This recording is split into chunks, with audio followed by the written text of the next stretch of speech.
It is DDO Players, and we are honored to have game designer Gil Hova with us. You don't have to be that honored. Well, it's a pretty big honor. You've done a lot of games, Oh, so. thank you. Thank you. And speaking of all those games, how did you get involved in game designing and the tabletop industry? Well, I always wanted to be a game designer, even as a kid, but I was a big video gamer as a kid. So I played a ton of Atari games, then moved on to Nintendo. That kind of shows my age there.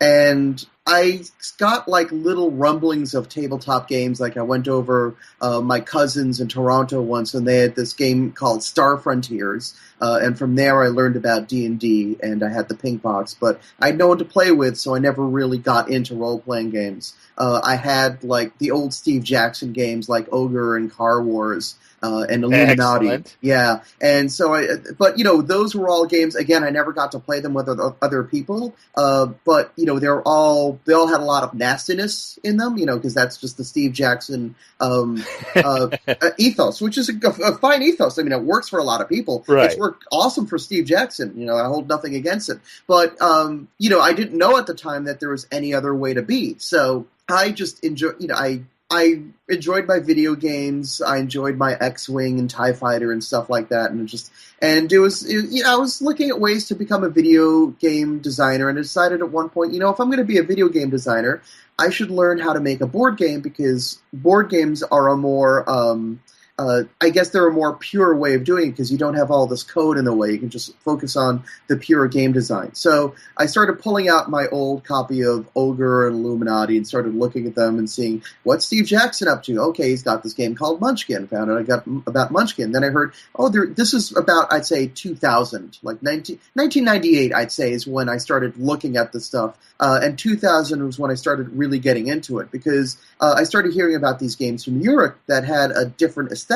And, I played Settlers of Catan, and I thought that was okay. But then I played Puerto Rico, and that turned my world upside down, because it was doing stuff that I never thought a board game could do. Because I was playing video games that were crunchy economic games. Like Out of the Park was probably my favorite game. It's a baseball sim, Yes. a GM sim, where you're trading players and negotiating contracts and that sort of thing. And it has a level of detail that's just excruciating. It's like the advanced squad leader of baseball GM sims. And the narrative that emerged from that game is just incredible. You had players that were good for 3 or 4 years and then burnt out. You had players that were really good, but you had to trade them because you couldn't afford them anymore. And then you had players that were lifers for your team, and when they retired, it was really emotional. You had your players that were lifers, and then in their last season, they won a World Series and then retired. It was just amazing stuff.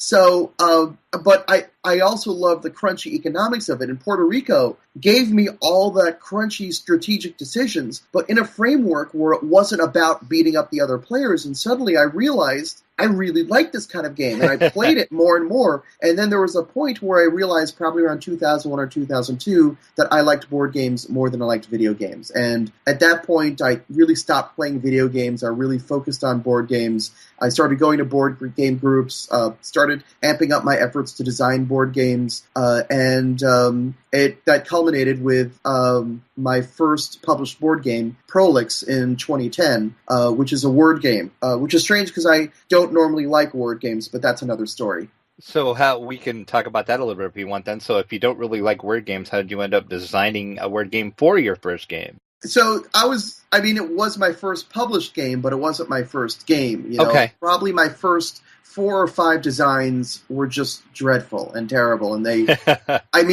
I still have them. I have this, I think it's a Calyx IKEA bookshelf, and at the very top is where I put my failed designs. And I'm a short guy, I'm 5'6", so when I stand on a chair and put a design up there, it's probably not coming down for a year or two, unless I get morbidly curious about it.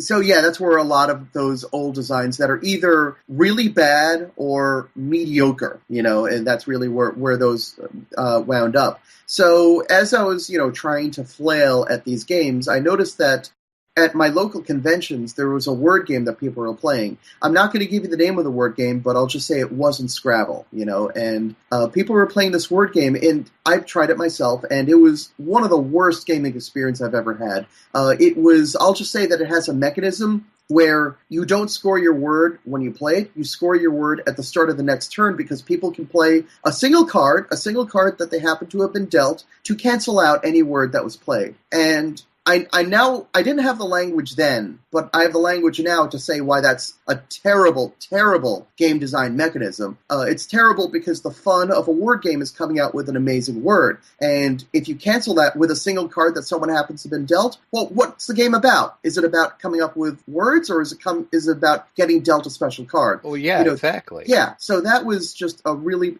And people are playing this game, though. People were playing this a lot, and I thought, geez, if people are playing this, then the bar must be really low for word games.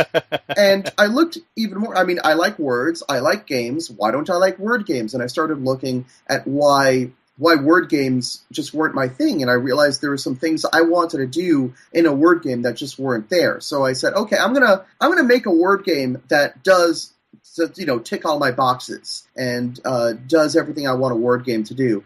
So Trolleks, the hook of Trolleks is that there's 8 letters out on a central board, and you don't need all your letters in your word to be on the board. So your word can be as long as you want. So one of my big frustrations with Scrabble and this unnamed game is that it rewards 3-letter words. It rewards obscure words that have a Q but no U after it.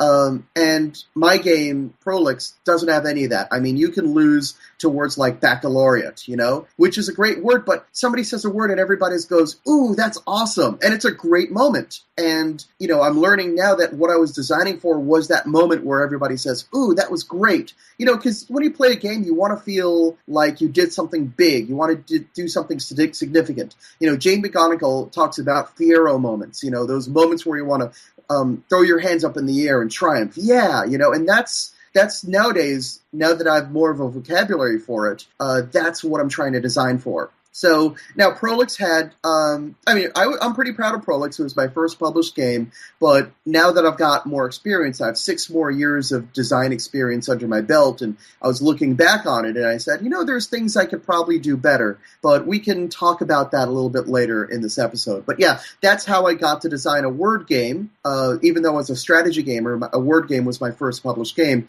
just because that design happened to coalesce much faster than any of the other strategy games I was working on, and that sort of started guiding me along the way to, okay, this is how you start making a good game. And then Battle Merchants, my second published game, came out 4 years after that, and I took a lot of the lessons I learned from Trolleks and applied it to Battle Merchants, and Battle Merchants is, I think, a very good game, but then I took a lot of the lessons I learned from Battle Merchants and applied them to my newer games, and, every game I got better and better and better. So you kind of touched on it a little bit. You have done several different types of games so far. Yes. Do you have a favorite type that you like to design, or do you just like the whole aspect of designing games and it just depends on what you're working at the time? I like the whole aspect of working on games. I remember when I was first working on Trolleks, but at the time I was like any other gamer. I thought, well, this is going to be a simple light word game, so it's going to be super simple to design, right? And I learned, boy, did I learn that that's not true. With a light game, when you only have about 3 or 4 rules in the game, what you wind up with is if you change rule A, then rule B is going to break. Then you fix rule B, and then both rule A and rule C break. And, it just becomes this never-ending thing of every time you fix something over here, something breaks over there. And it really gave me a real appreciation for emergent complexity and how even the quote-unquote simple games have a very robust economy underneath them.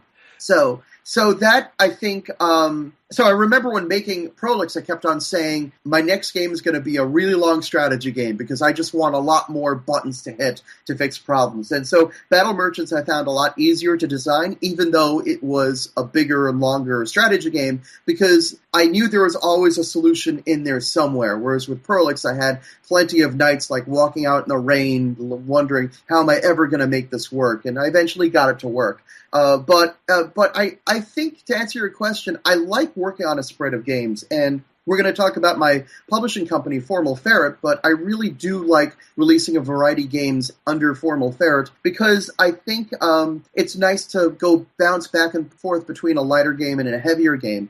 And I think there's something to be said for designers who do show off a wide range of games they can put out.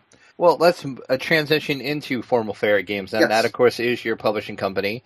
Let's start off with, how did you come up with the name? Because that is a very unique name.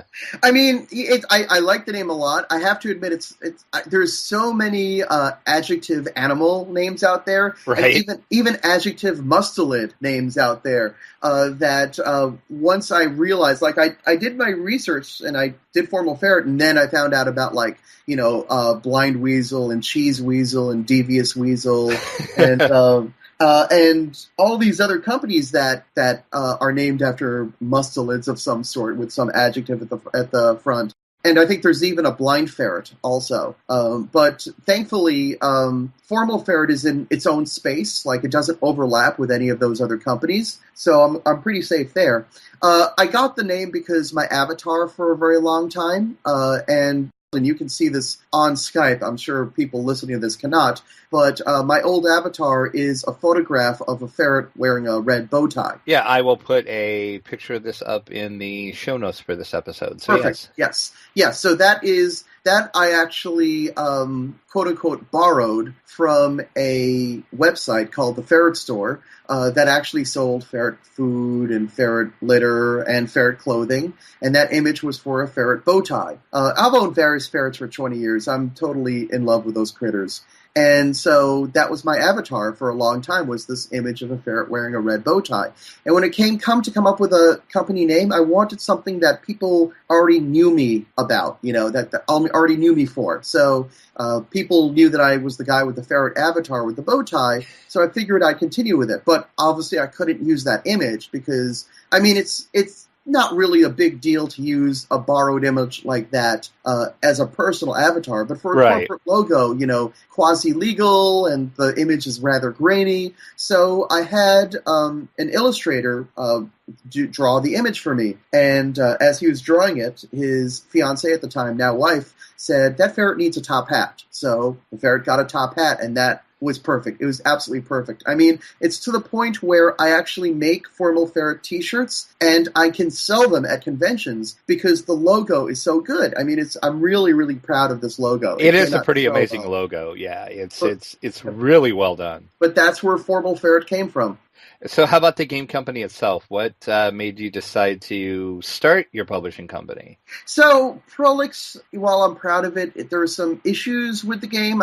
People weren't crazy about the artwork, and the box it came in was too small, and the letters were all tiles that came in a bag, and the bag was too small. So there were these production issues that the game had, and the publishing company Z-Man, which is effectively two Z-Men ago, because this was before Z-Man got bought by Philosophia, and before Philosophia and Zev Schlesinger parted ways. And Zev is a fantastic publisher. I mean, the guy really knows what he's doing. But in 2010, he wanted to release a bunch of games that year, and he wound up releasing 40 games. And the upshot of that is Trolleks didn't get a lot of attention in terms of marketing. Like, there was no marketing push for it, other than, like, it made a brief appearance in Barnes & Noble, which I thought was awesome. But nobody really knew about the game because it was competing with 39 other games in the hobby space. And for mass market, you have to totally drop everything and focus on advertising on mass market. Mass market is extremely difficult to crack. You look at a company like North Star Games, and they took, it's not like their games appeared in Target overnight. I mean, that's like literally a decade of work to get their games into their mass market. So yeah, I can imagine what kind of nightmare that is. Mass market is extremely difficult, and it just wasn't set up for that. Then my next game, Battle Merchants, while the game came out looking really good, I wanted more control over it in the end. I wanted more control over the marketing. I wanted more control over the graphic design. I wanted to test out the graphic design and see what worked and what didn't. There's all sorts of things I wanted to do, and there were calls of the graphic design that I got overruled for that I kind of wish they made it into the game. So I want to control, and I mean, I think most people in my situation would have said, okay, that's fine. I'm just going to pitch another game to another publisher because, both games got published. Both games came out pretty nice, all things considered. And I think, really, I don't have anything to complain about. It's just that I'm very persnickety and I'm very much a perfectionist. And I'm not one of these designers that works on 30 games in a year. I'm only going to work on 1 or 2 games in a year, and I'm going to make them as amazing as I can. And I find that if I have to also do the marketing for them as well, which I found was the case with both Trolleks and Battle Merchants, well, I mean, if all these things are lining up that I have to do a lot of this stuff, well, why don't I just do everything? I mean, that's just how it came to be. And at the time, also, my work situation was starting to get a little weird. I'd worked the same job for 13 and a half years, and things were starting to get a little stale. So I had some money saved up, and my life, I felt, was pushing me out of one situation and pulling me into another situation. Like I felt like I was getting pushed out of the corporate life and pulled into the game design / publishing life. So I said, you know what? I'm going to let this go. I'm going to go ahead, make this big dive, and see what happens. Because at this point, I think as a publisher, I can do as good a job, if not a better job, than another publisher because I can focus on my games and I can make them amazing. And I had enough social reach, having enough 2 games to at least start with the seed. And I mean, fingers crossed, so far everything's going great. This is not... I want to make sure everybody understands my experience is the exception.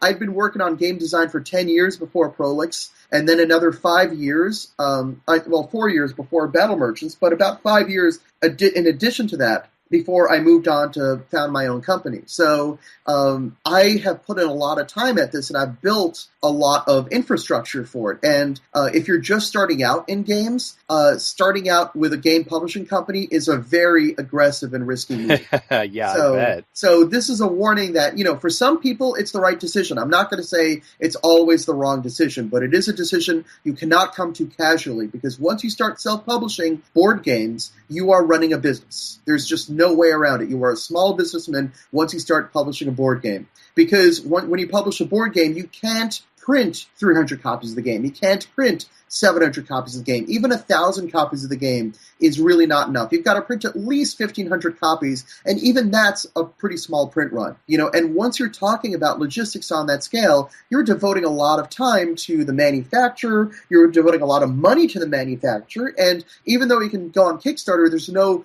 just go on Kickstarter. You've got to get review copies out, you've got to film a video. When the Kickstarter goes live, you have to be stapled to that Kickstarter page and interact with your backers. And I don't want to make that sound like that's a bad thing. I mean, honestly, to me, that's one of the best things about running a Kickstarter is talking to these people and interacting with them, getting their feedback. For both, I haven't mentioned my third game, Bad Medicine, yet, but Bad Medicine was the first Formal Ferret product, followed by the Networks. Those are my first 2 self-published games, and both of those games got some really good input from backers. Like a lot of their appearance is owed to backers saying, hey, the game would look better if XYZ. Like for Bad Medicine, I was originally going to have the cards have a light blue background, and backers convinced me that a cream background was the way to go, and it turns out they were right. And with the Networks, the money was going to be in coins, and a backer suggested make the money appear like stacks of bills instead. And again, they were right. So I think when I run a Kickstarter campaign, I know there's a lot of people who say, well, Kickstarter is just a giant pre-order system. And maybe for some companies that's true, but it's not true for my company. I mean, I really try to get backers' input. I mean, I'm not going to guarantee that I'm going to implement everything every backer says. Right. Well, yeah. I mean, the opposite. Yeah, you can't do that. That would just be a nightmare for you. And yeah, it's the old adage, you can't please everyone. Exactly. Exactly. And that's very, very true once you get into publishing games.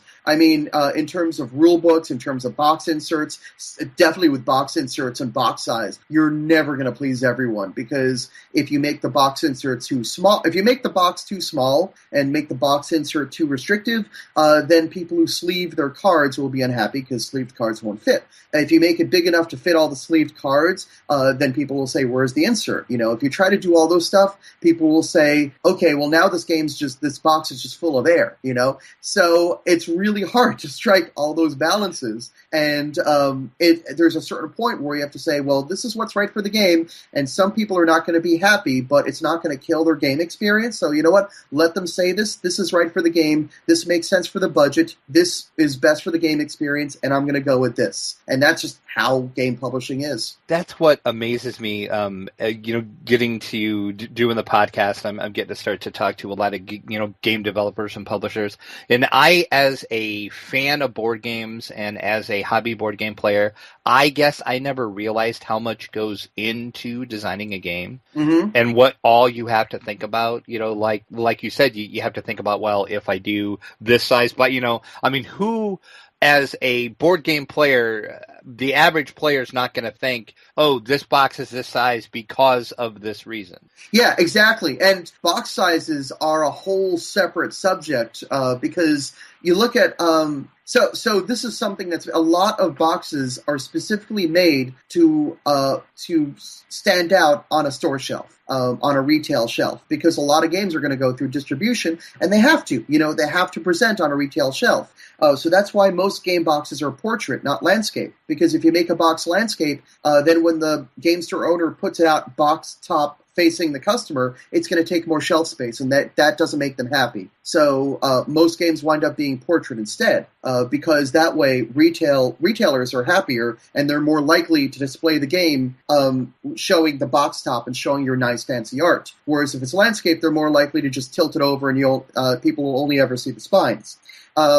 Also, there is a very, very significant correlation between the size of the box and the experience you're going to get when you actually play the game. And it's so important for a publisher to connect those experiences. So, like, for example, let's say I've got a game that plays in 90 minutes, and it's just a deck of cards, but it plays in 90 minutes. What most publishers are going to do, and frankly, I think this is the right call, is they're going to put it in a box that's bigger than needs to be. Because when people buy the game, or when people pick up the game from the store shelf, they're going to pick up a box that's the size of, say, Dominion, or the size even of, like, San Juan or Pandemic, and they're going to say, oh, this is a substantial game. Whereas if it was just a tuck box, they're like, oh, this is probably like a 20-minute filler game. Probably take that, like, just, I'll play this card on you, even though it's like a 90-minute strategy game, right. And they'll put it back. And they just made that decision based on the size of the box. And even though people say, well, I don't do that, well, no, they do. Like, enough people do that that's got to be a consideration. And the problem with this is this flies in the face of a lot of gamers' preference to have a game box as small as possible, so that when they carry games to game night, they can carry more games,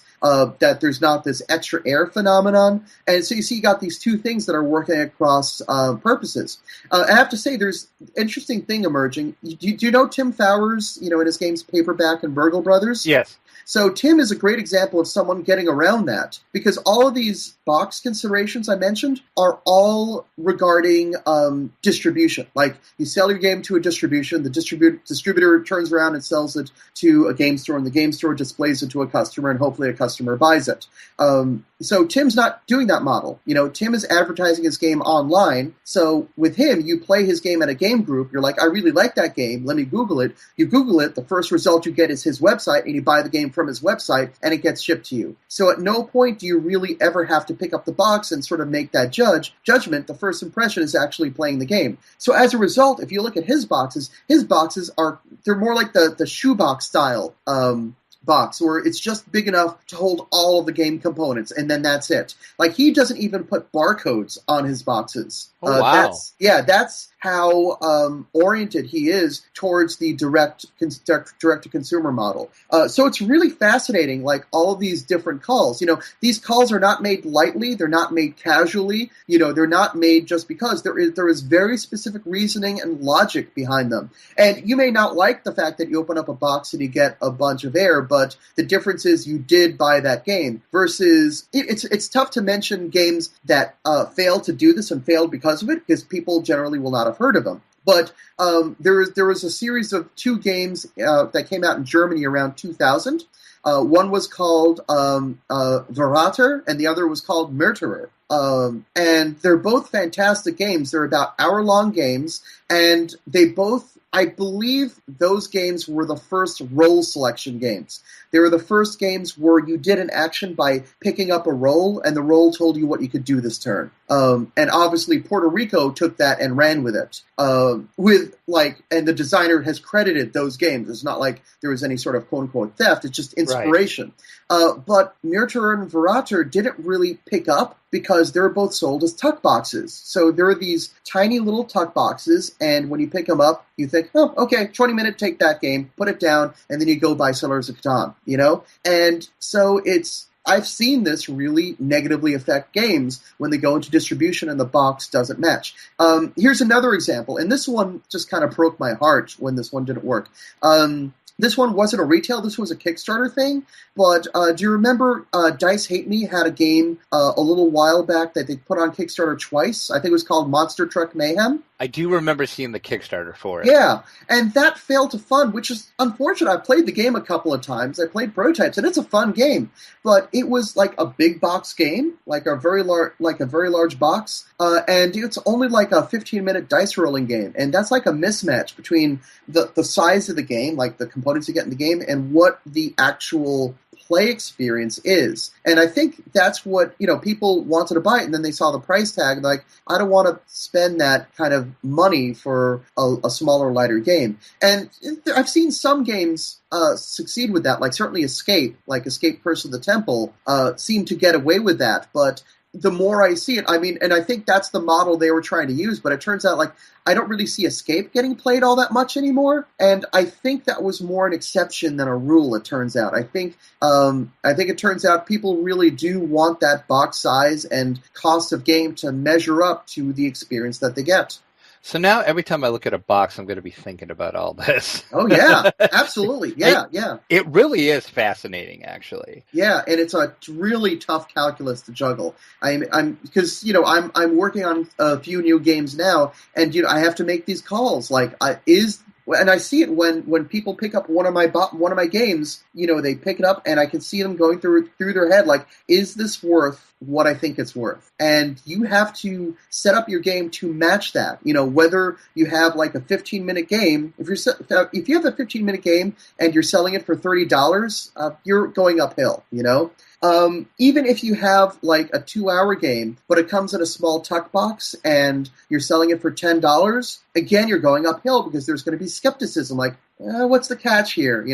This guy says it's going to be a really rich experience, but only $10 in a small box. I'm not sure, and I see that. Whereas if you put that 90-minute game, 2-hour game in a bigger box and beefed up the components, maybe put in some components that, upon reflection, aren't all that necessary, and people sit down and then they say, this is great, how much? And you say, well, this is $30, $35, and here's the box, and you hand them a pandemic-sized box. They'll be like, oh, this is great, this is perfect, because it lines up exactly with their expectations. Now, I don't know how long you've been into gaming, but do you remember when San Juan came out? Yes, I do. That's about the time I started really into the whole hobby. Yeah, so about that time. So San Juan was the standalone version was the card game version of Puerto Rico, and with San Juan, it was pretty much a deck of cards. But when you picked up San Juan, you opened the box, you didn't just get a deck of cards. You got a deck of cards, you got a score pad, you got some tiles, and you got a rule book. And I remember a bunch of people saying the same thing. Well, this could have just been a deck of cards, and the tiles could have been just extra cards with different backs, and the score sheets, I could just write that down on a piece of paper, and I don't need the pencil, so we could have shrunk it. But the problem is, if you shrink it, then it doesn't promise the same experience, because they wanted the game to reflect a certain amount of thought and a certain amount of depth, because that's Aaliyah. Aaliyah's whole brand is that they are thoughtful, strategic games. And if they package the game in a tuck box, they'd be flying counter to that perception. And they knew it. That's why they made that decision. And going from that into your new game that you just recently designed, it is called The Networks. Yes. So The Networks is my fourth published game, and I guess for time we're just going to skip my third published game, Bad Medicine, which is okay because right now it's out of print. Hopefully I'm looking to get it back in print soon. Okay. But Bad Medicine was a party game where you're all pharmaceutical companies making horrible drugs. Really funny. It got quite a following on Kickstarter, got over 1,000 backers. I'm so proud of how it came out. It came out really gorgeous. And then Then I launched another Kickstarter campaign for the expansion, and the idea is the expansion would fund the reprint, and that failed to fund. And I think one reason it failed to fund is I packed so many stretch goals into the original game because it was so successful, the MSRP ballooned to $30. And people weren't willing to pay $30 for a party game. So now I have to sort of take it apart and put it back together again and say, okay, well, let's take these stretch goals, put them in the expansion, and then the base game will just be the cards. And now let's see if I can sell the base game for $20, $25, which is right along the lines where people expect. $25 is sort of a magic number. Even $20 is a magic number. Once you start getting north of that, people really want a much more substantial experience. Otherwise, you have something that's much more of an impulse buy. Okay, but we were going to talk about the networks. So, the networks is a strategy game where the players are all TV network executives. You start the game with a little bit of cash and 3 terrible TV shows, and you're trying to get the most viewers over 5 seasons. So very much a strategy game.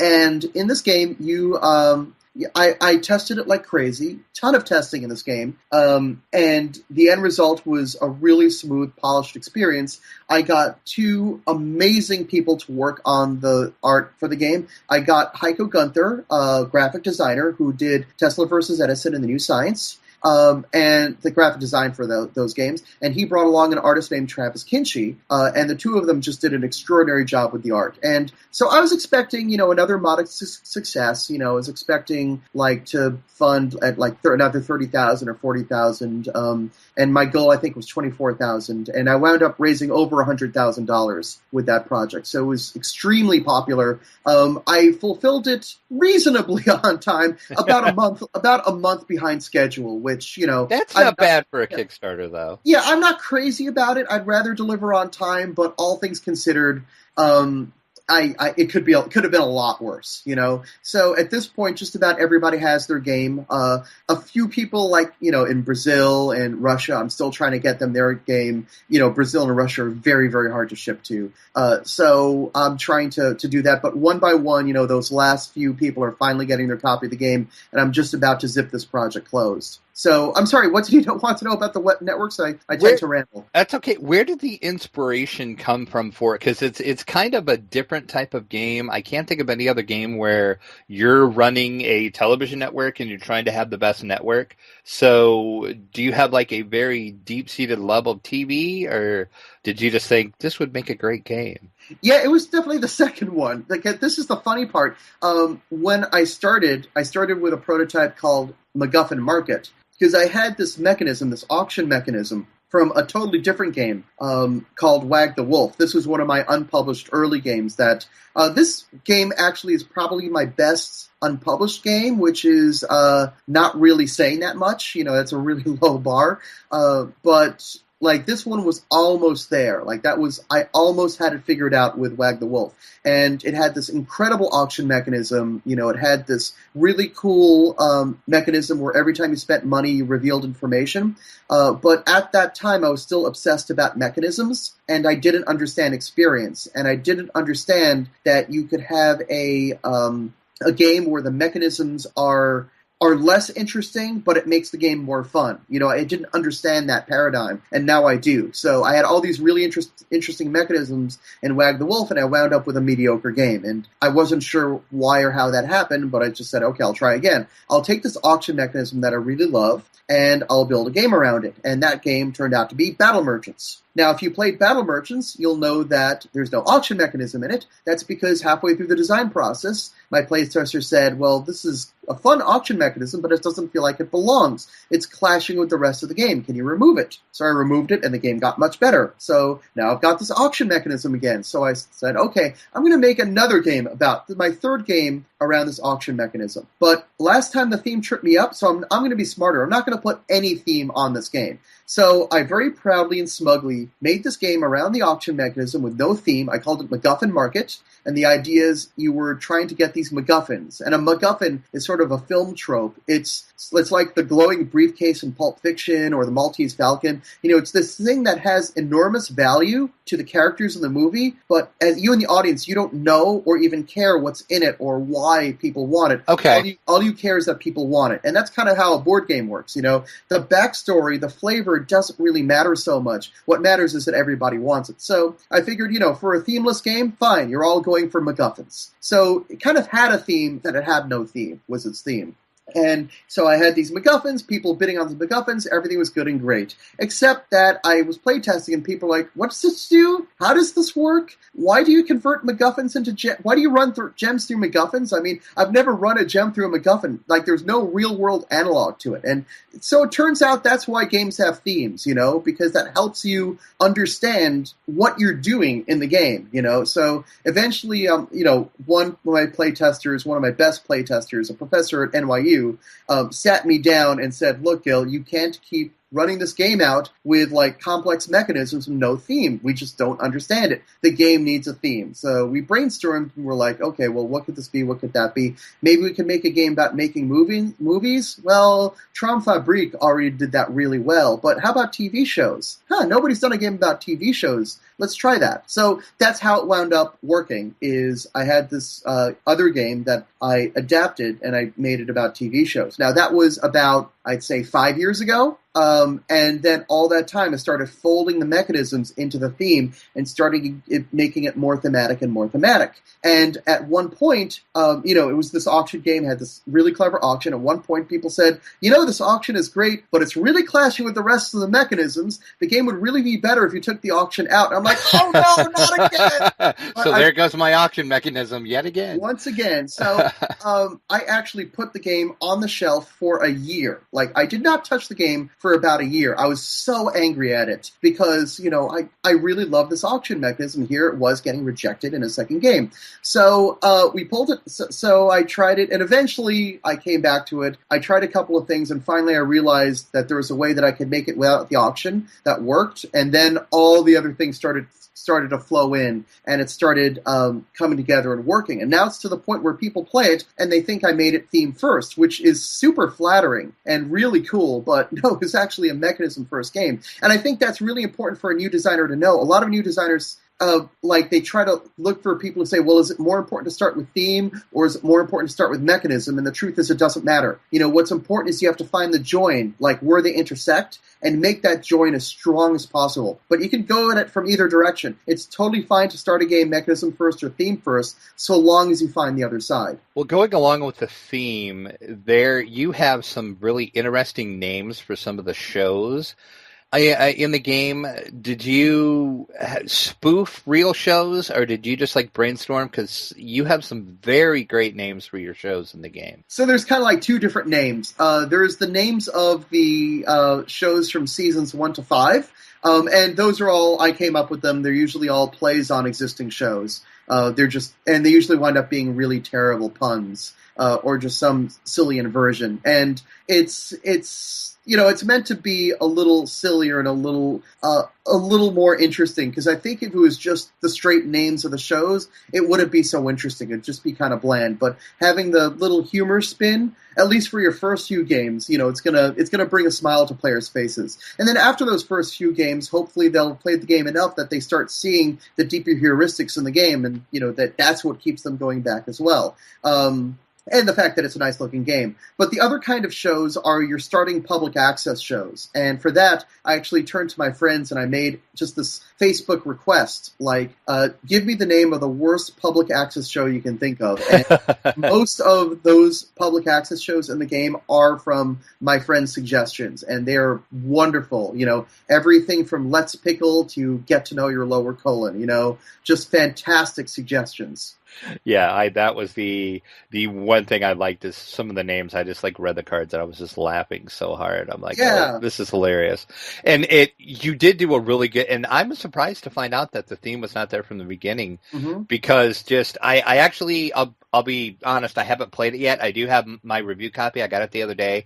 I've read it. I'm going to play it this weekend. I can't wait to actually try it. Awesome. I hope you enjoy it. And the names of some of the shows and how well everything themes together, you did an amazing job, and I am shocked to find out that was not from the beginning? It's because the development process was just such a long development process. It gave me the opportunity to look for ways that I could tie the theme in, and because of that, I pretty much designed the game many times over, and finally I got it right. So while I didn't technically start with the theme, I think once I came up with the TV theme, the game was in a way born again, and suddenly it was things started coming together, and it was just the right mechanism paired with the right theme because things started sticking, and that join that I mentioned before, things just started flying together and getting attached to the join. Like, for example, there are stars that you can put on your shows, and a lot of the stars have different sets of viewer numbers along their edges.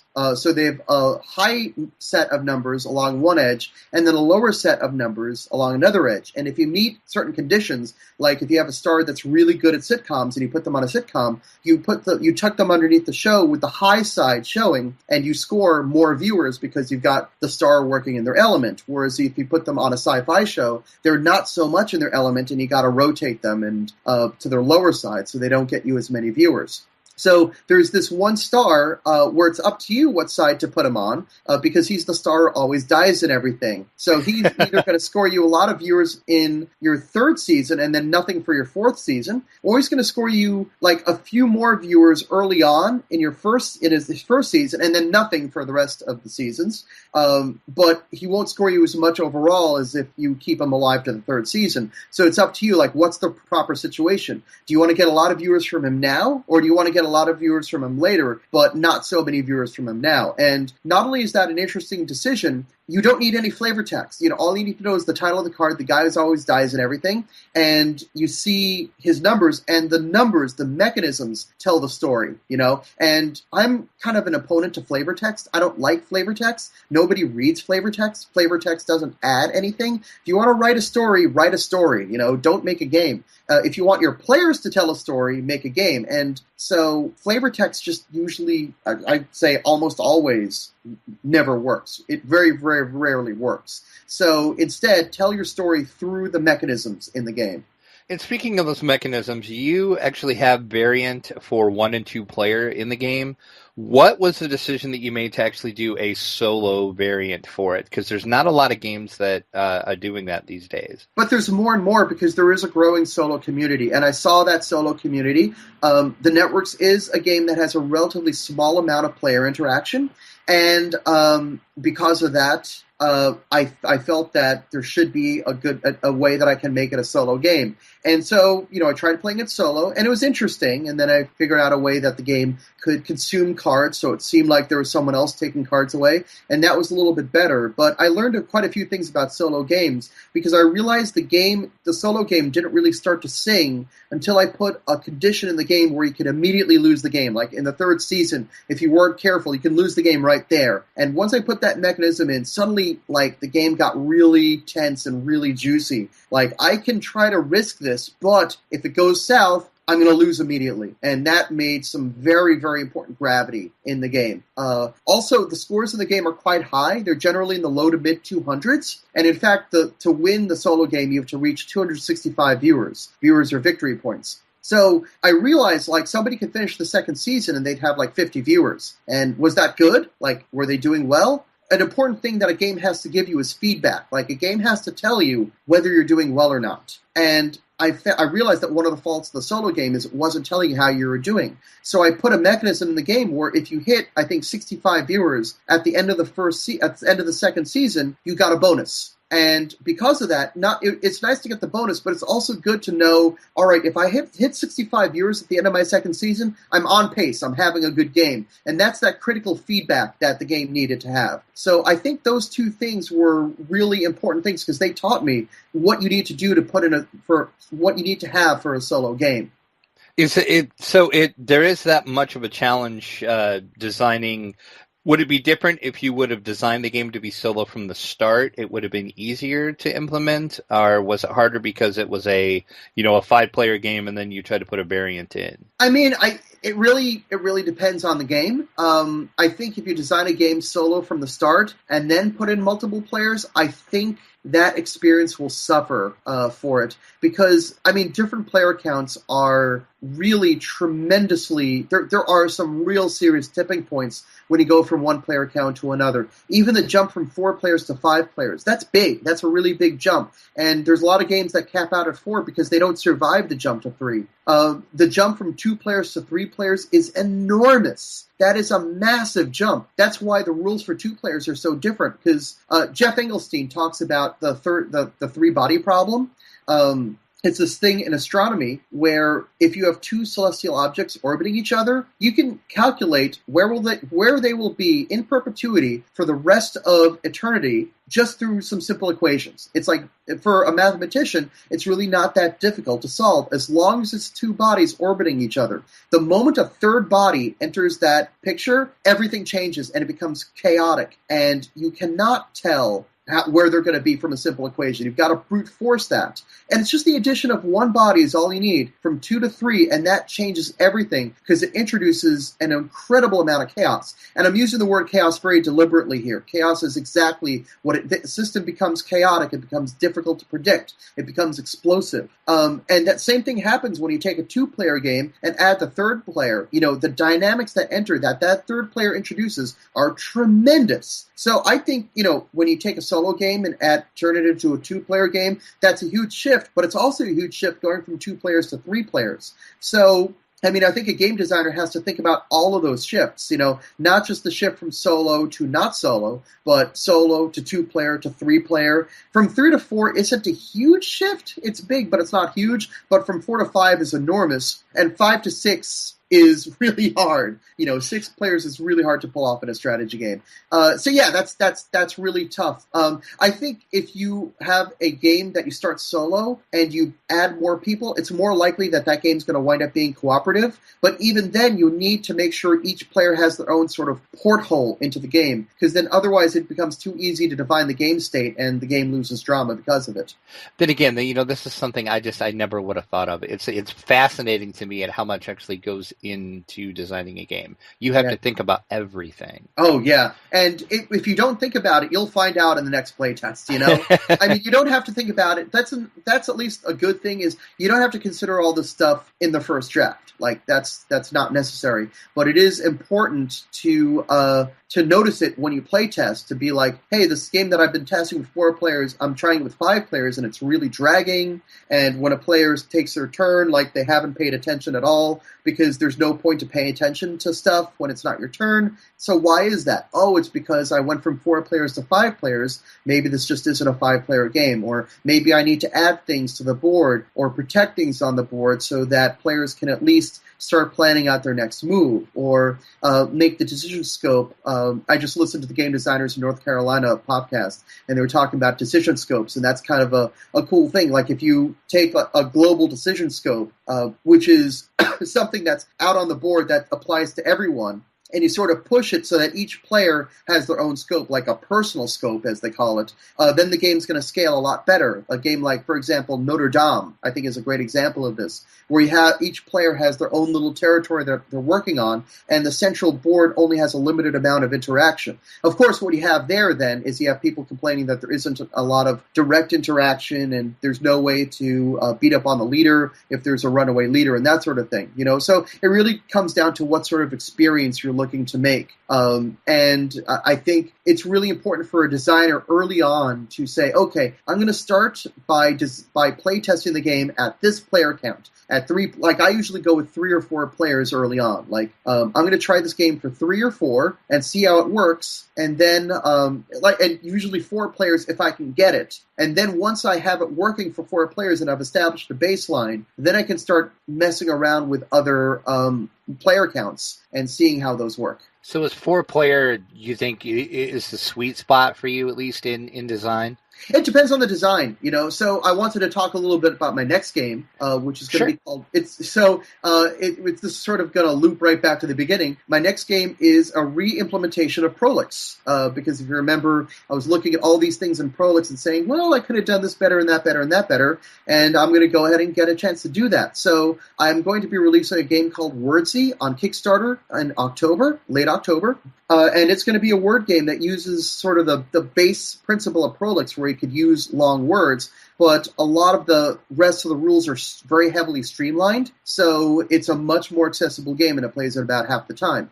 And the interesting thing is the player count for Wordsy is 1 to 6 players. Now, I know a lot of people are very skeptical when they hear 1 to 6, because generally if a game comes out from a designer and nobody's heard of the designer and it says 1 to 6 or 2 to 6, the proper response there is, uh-oh, because generally you get a very different play experience at 6 than you get with 2. And the nice thing about Wordsy is it actually does scale extremely well from 1 to 6 players because it has a real-time element. And games with real-time elements, just like games with a very big personal scope, tend to scale a lot better with that because you don't have you're not tuning out when it's not your turn because it's always your turn, So I think that's why Wordsy works with 6 players just as well as it works with 2 or even 1.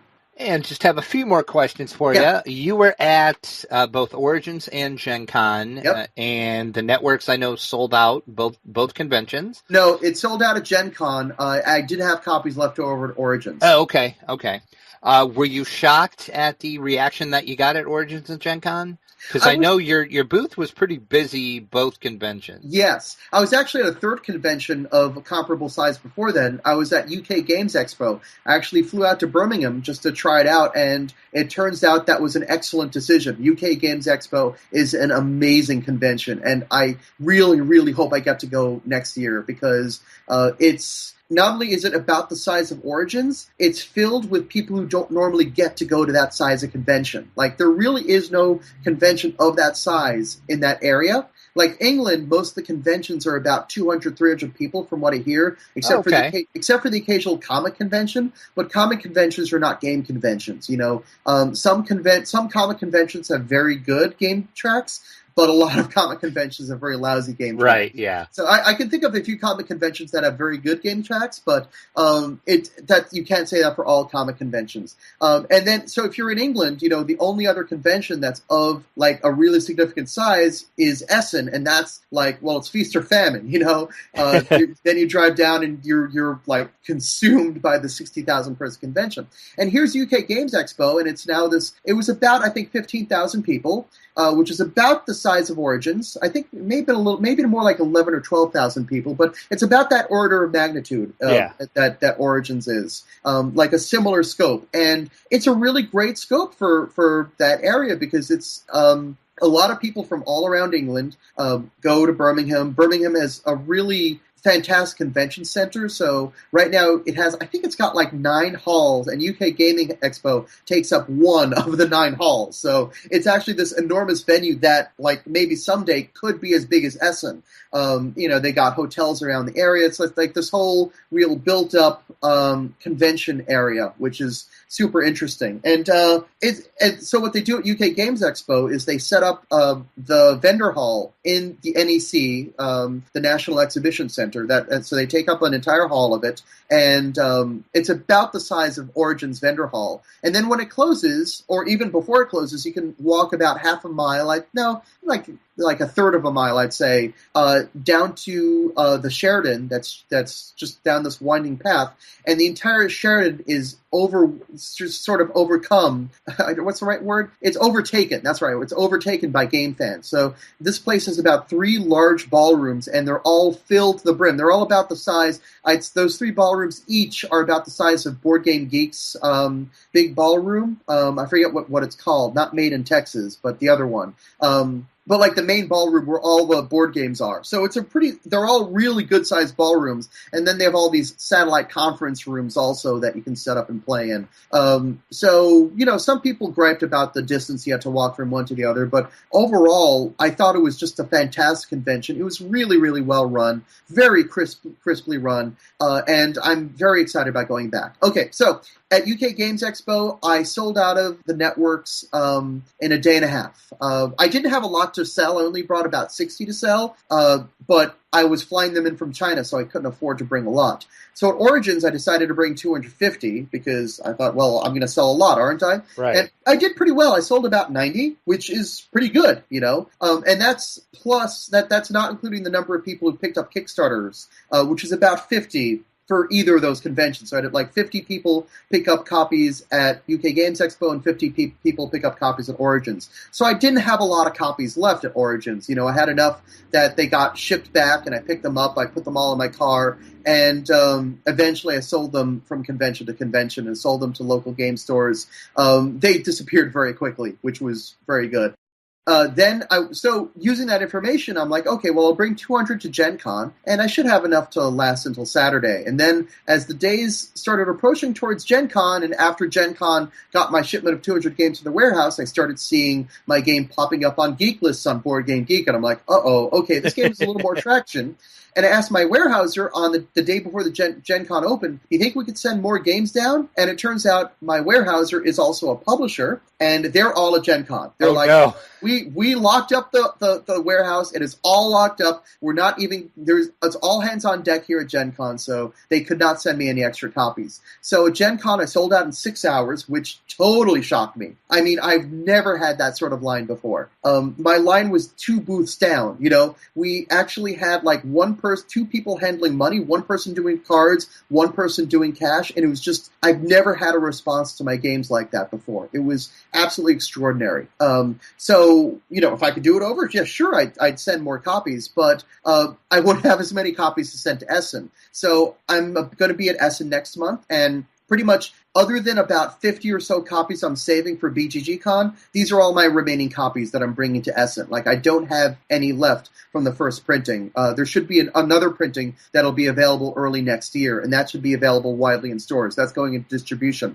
So now with the information of Gen Con and seeing my game already being on a whole bunch of Essen lists, I'm like, okay, well, I'm going to be ready. I'm going to announce pre-orders for Essen, so that that's going to be a lot more equitable because you can order a copy of the game and then just come by and pick it up instead of rushing to get it Thursday morning before it sells out. Like, nobody wants that kind of stress. So this way you can order it ahead of time and then take your time and pick it up. And another nice part about it is if I sold them all, this is something that most game fans wouldn't consider, but if I sold them all at Essen, then I'd have to bring a lot of cash back to the U.S. because in Essen, nobody pays with credit cards. Everybody pays with cash. And if you bring more than $10,000 back to the U.S., Customs wants you to fill out a form, and there's paperwork, there's this whole shebang. Whereas if I do pre-orders, all the money is exchanged up front, and I don't have to bring that much cash back to the States. So, once again, there's these extra considerations that game fans don't normally expect. But, exactly, yeah. That's something else, like who's going to think about that? Exactly.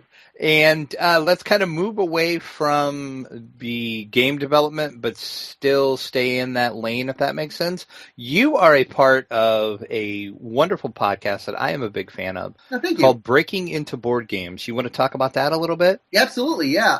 It was after Origins of last year that Ian Zhang approached me, and he said, I want to do a podcast, and I want to look at board games from the perspectives of a designer, a developer, and a publisher. Do you want to be the publisher? And I said, yeah, I'd love to. But one thing about me, if you haven't guessed already, I'm a perfectionist. And I also have a background in sound editing. I was a sound editor in film for 5 years, film and TV.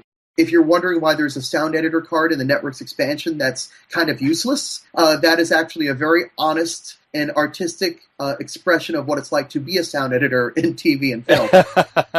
So because of this, I listen to a lot of podcasts, a lot of gaming podcasts. And some of them, I really grit my teeth as I listen to them because I'm like, oh my God, this sounds terrible. I agree. You know what my least favorite sound, well, I have a bunch of least favorite sounds, but one sound I hate is this.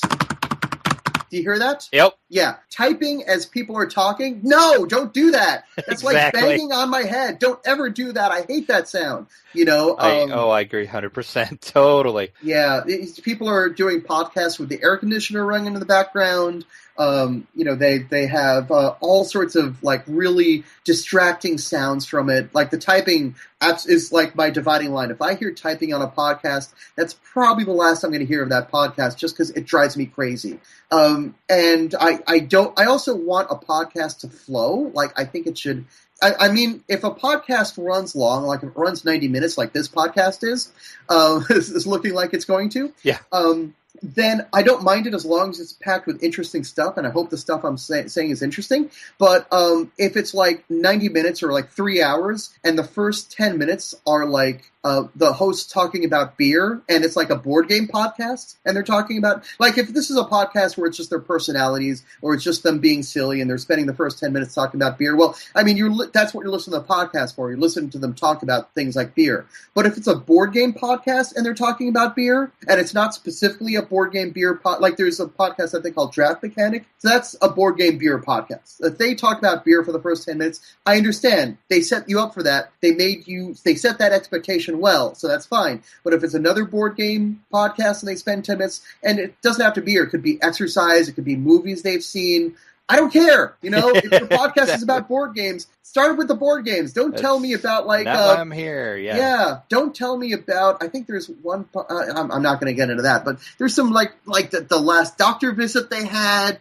No, this is not about board games. So I also don't like it when it's clear that everybody's on Skype. Like, we're on Skype now, but some podcasts I can hear they're on Skype. Like, somebody finishes talking, and there's like 3 seconds, and then a host says, okay, or awesome, or cool. Or you get the they don't put themselves like away on Skype, and they get, you hear the Skype dings, like they got a message. Yes. Or something. Yep. That's you. Yeah. Yep. You hear cell phone buzzes. Like, all these things can be fixed. You know, first off, they can be fixed by not doing them in the first place. But they also can be fixed by editing, and I'm very, very big in editing. So one thing about breaking into board games, it's fast-paced, you know? It sounds like a conversation, and that's because it's edited, you know?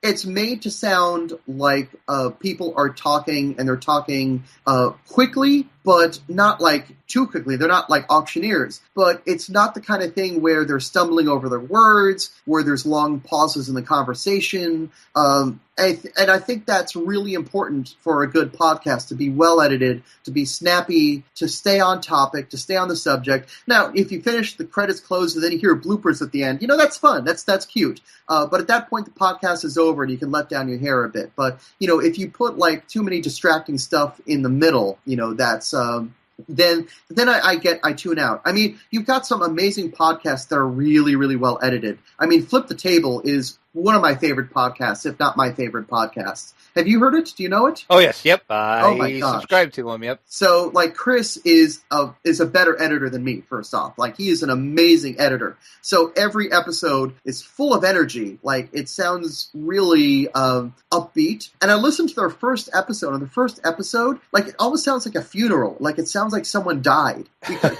Because they didn't have the energy there. But, you know, they listened to their first episodes, and it's amazing how fast they got it. Like, you know, I could hear, like, you know, the first episode, Chris had some vocal fry, you know, in there. And he learned from it. He's like, no, that sounds terrible. And now when you hear him talk, he's very upbeat. He's very animated. And there's no vocal fry. There's no like downbeat stuff. Like, they keep things super energetic. And it's just amazing how good the production values are and how good that podcast sounds. I mean, and I'm talking about like technical sound, but it's also just an amazing podcast to listen to, both because it's hilariously funny and because I think in terms of game design, it is a very good podcast to listen to.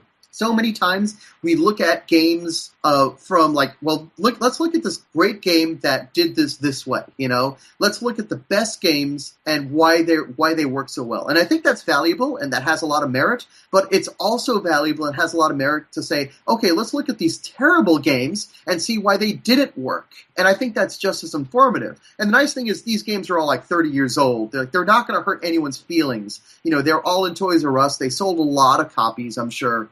They're all licensed tie-ins. So he's not really hurting anyone's feelings by trashing these games. Right, These are not games on BGG that have like a starry-eyed designer publisher behind them, So they're very safe to bash in a way. So, I mean, they did take a good deal of work to put together, but it's different when they come out from a company like, say, Hasbro, that you don't really, you're punching up when you're digging a Hasbro game. So so I think, getting back to podcasts, I think that to me is the model of what a podcast should sound like, the rhythm they should embrace, that sort of thing. And that's, and that's sort of the thing that I try to go for with breaking into board games is I want a podcast that sounds really good. So our episodes are about 45 minutes each or so. They're all filled with they have good interviews with really interesting and diverse guests. And when I say diverse, we really try to get women on, we really try to get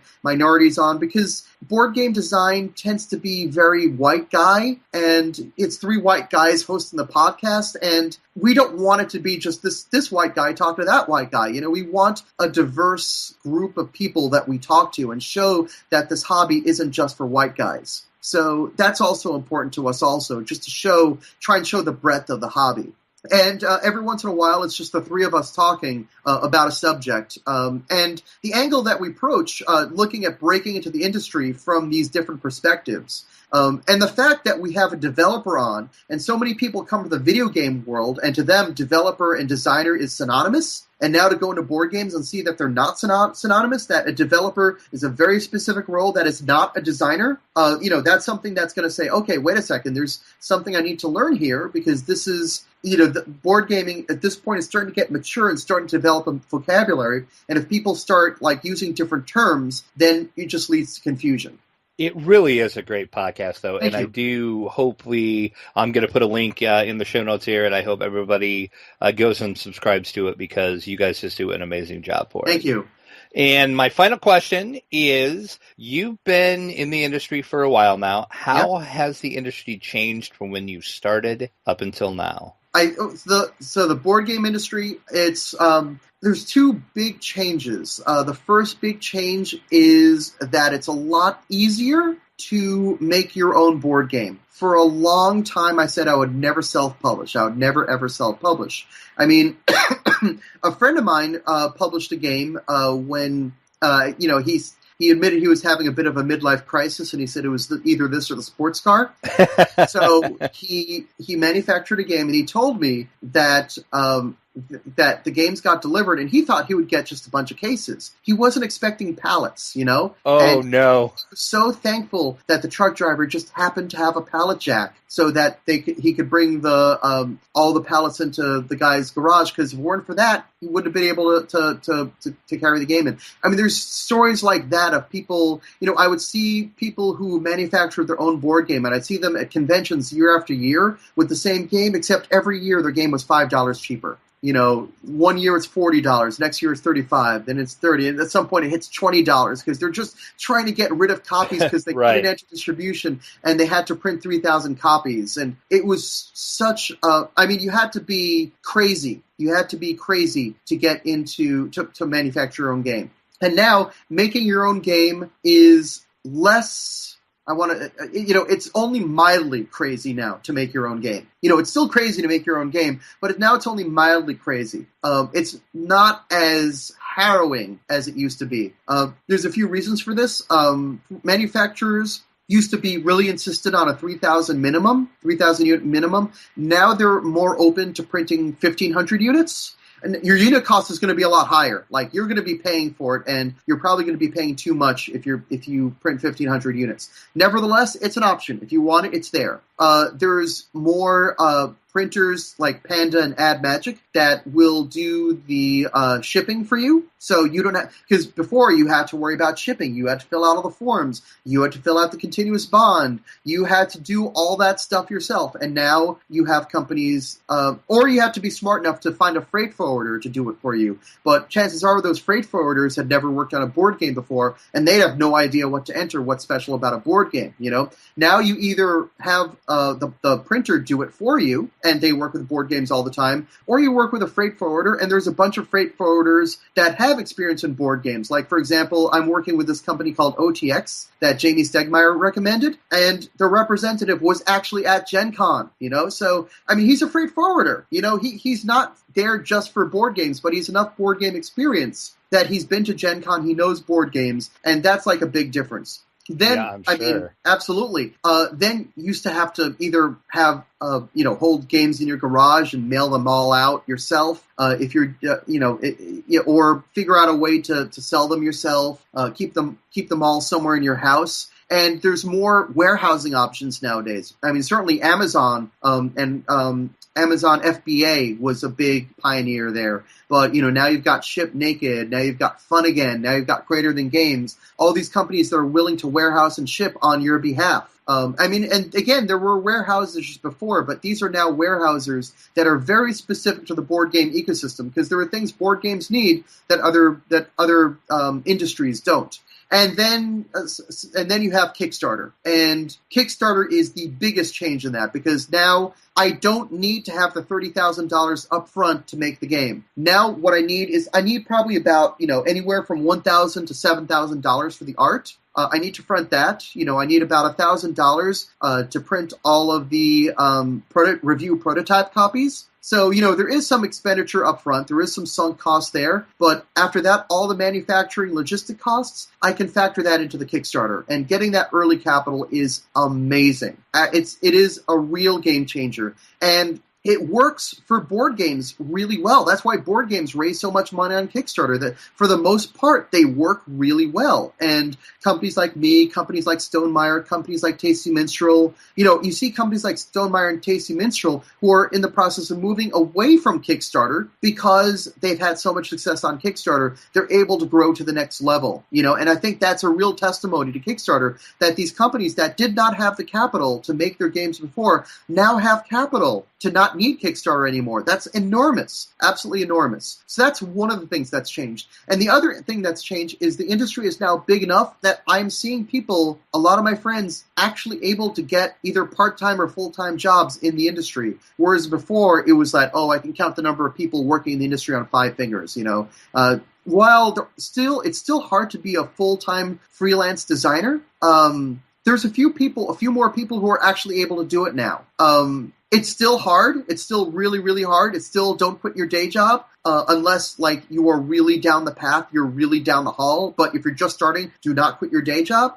But you see more people who are designers. You see more people like me who are publishers, who are leaving their jobs and working on this full time now. There's more people in the business full time. And the only question is, will this industry, will this hobby continue to get the influx of new gamers that it needs to maintain this level of growth? And it seems like it is so far. So far it is. Just, going to Gen Con and Origins, I can see a difference in the audience that's there. Yep. And I tend to see that I can tell it's new people that are in the hobby. Because you can just kind of tell by how excited they are and how wide-eyed they are that it's like, okay, they're new to the hobby. This is awesome for them. Because once you're in the hobby for a certain amount of time, I'd say about 4 or 5 years into the hobby, you start saying, okay, I've seen this game before. I've seen this before. How come there aren't any new games? Right. And when I was entering the business, when I got into the hobby, all these games were great. Now these games aren't great anymore.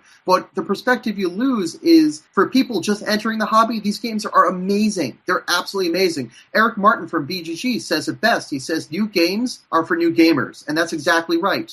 So where I was flipping my lid about Goa, and I played Mombasa once, it was pretty good, but I wasn't crazy about it, but Goa just blew my mind. Mombasa is Goa for someone just entering the hobby this year or last year, Terra Mystica, is is a game that if you're entering the hobby when Terra Mystica comes out, it's going to blow your mind. That's going to blow your mind the same way Puerto Rico blew my mind years ago. And Terra Mystica is one of my favorite games. But you don't make a connection. I don't have a connection to Terra Mystica the way I have a connection to Puerto Rico, just because Puerto Rico showed me what a game was capable of doing. Whereas Terra Mystica already knew that a game like Terra Mystica could be made. It's just amazing to see a game nail it so well. So I think as long as we get those new gamers, we can continue to maintain and grow. But I think once the number, because there's going to be churn, like there's always going to be people leaving the hobby. There's always that point where you hit 4 or 5 years into the hobby. That's also the point where you have to say, wait a second, just because I like this game and I enjoyed the demo doesn't mean I need to buy it. I have to be careful about the games I buy. I'm out of space in my collection. I have to, for every game I buy, I have to sell or trade away a game. You start getting those restrictions. And, that sort of mature gamer isn't going to support the hobby the same way a new gamer is. And that's why those new gamers are so important. If we get more mature gamers and we don't have the new gamers to support it, that's when you're going to start to see the industry contract a little.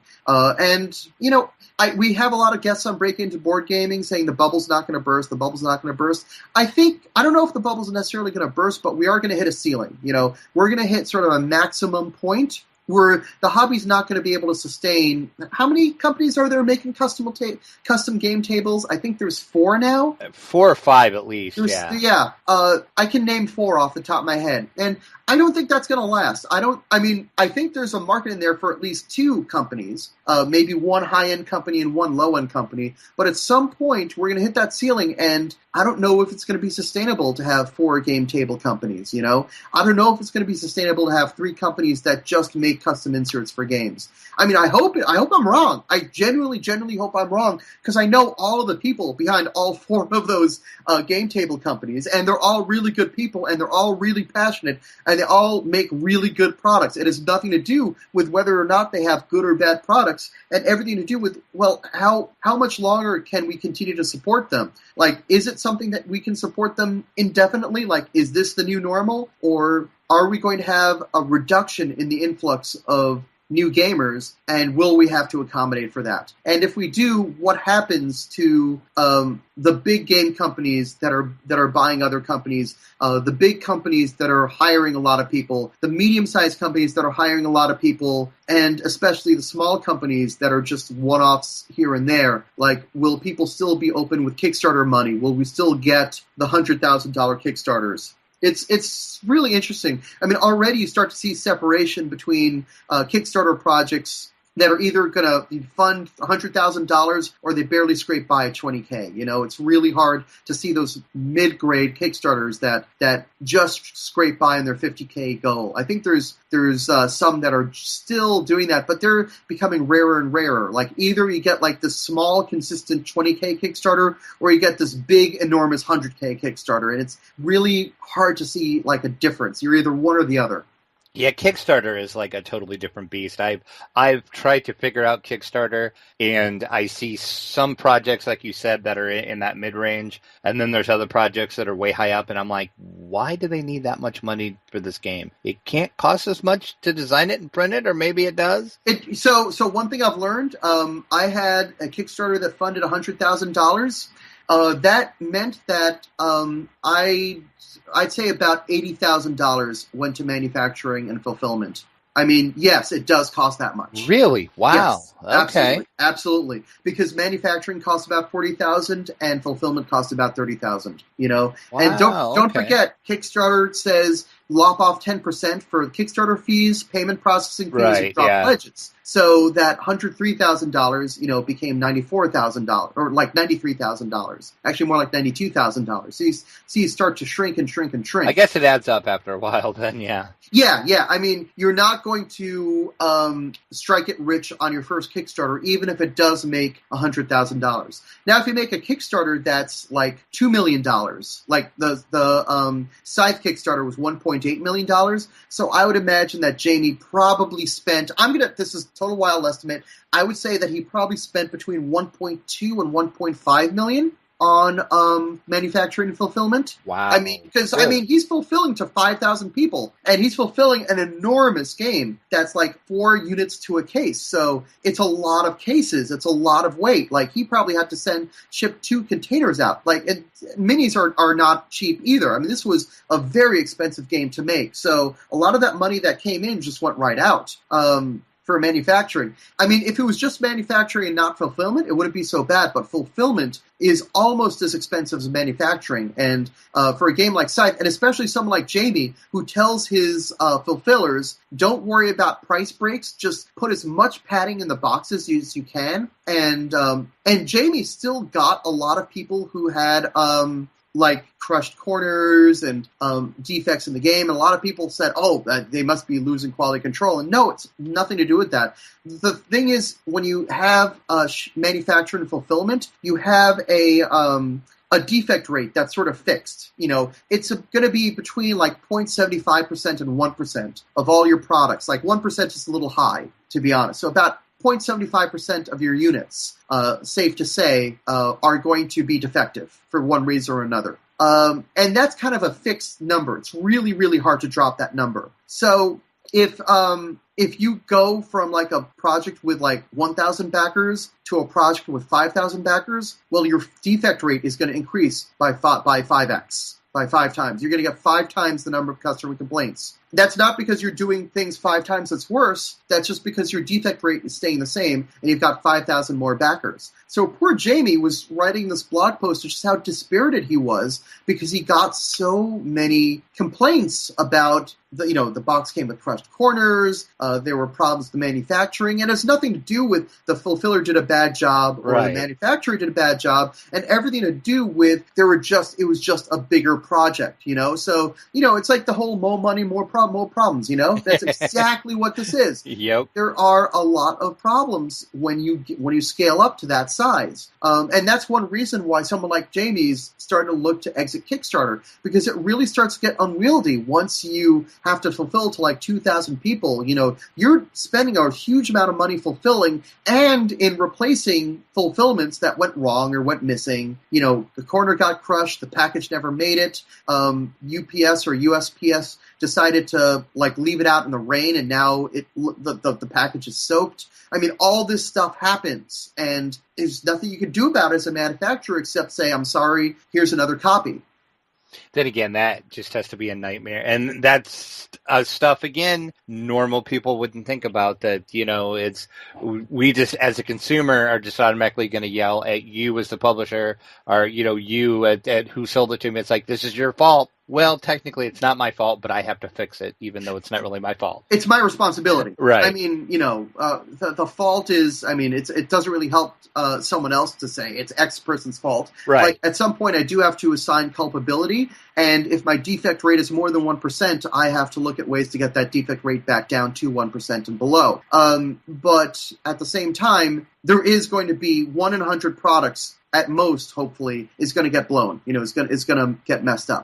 And as long as I have that defect rate, the best I can say is, look, this is how it works. I'm really sorry that you were the one who lost the lottery here, but I'm going to try to get you a replacement as soon as I can. And I think, honestly, I'll be totally honest, my backers, I've heard so many horror stories about Kickstarter creators and having to deal with angry or entitled backers, and I've been so lucky. All my backers for Bad Medicine and all my backers for the networks, and I mean all of them, they have been wonderful, absolutely amazing.